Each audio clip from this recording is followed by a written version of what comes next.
Hey, it's Craig Burdine, and we're looking at Route 66. We're going through. We're in day number 131. We're going to finish First Chronicles. Aren't you glad? It can be a tedious book to work through because it has especially names of people, and you just wonder what are they talking about? What's going on here? And just giving some very detail about who does what in David's kingdom. And so yesterday we talked about some of the people that were involved in the worship in the temple. We're going to talk about today. We're going to talk about some of the people that worked in the military, the civil leaders, the government leaders. So we're going to do chapter 27, 28, and 29, finish up on First Chronicles. So chapter 27, David organizes the army and the government structure.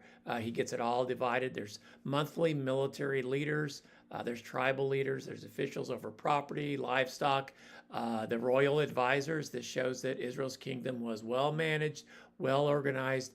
He was preparing them for transition to go into Solomon. He was setting Solomon up for success. And that's exactly what he did. In chapter 28, he gives his final charge to Solomon. He gathers all the leaders together and publicly charges Solomon to build the temple. He reminds Solomon that God has chosen him. He urges him to do it with the right, godly, passionate heart. He gives him details about the plans for the temple that he received from God. And then in chapter 29, David himself and the people give generously to construct the temple. He prays a powerful prayer of praise for what God has done. It acknowledges that everything comes from God. Solomon is made the king, and David's reign comes to an end. And it's a great ending to this long book. So some lessons that we can learn. Leadership requires structure and stewardship. Even spiritual leaders, and maybe more because of what they have to do, need to be organized. So many good ministries falter because they have little organization. God can use administrative gifts.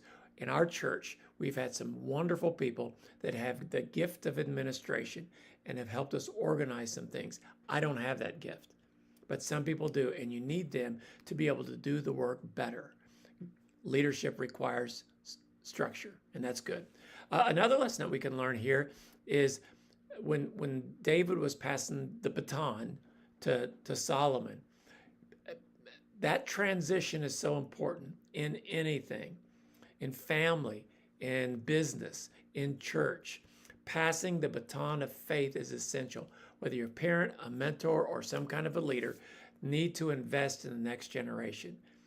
The goal of my ministry is that the best thing that I will ever do is help the next pastor of my church be better than I ever was. That's my prayer for my kids, is that they will be better husbands, spouses, parents than I ever was, so that they can be better. Pass the baton well, so the next person can do it well. And then in chapter 29 talks about, David's offerings. Generosity and worship go hand in hand.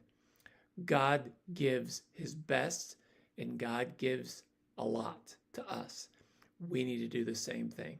When we recognize that everything ultimately belongs to God, we can give joyfully, we can give with gratitude, and let it go. And I hope that you can do that, because God loves a cheerful giver. So good lessons as we finish up today from First Chronicles.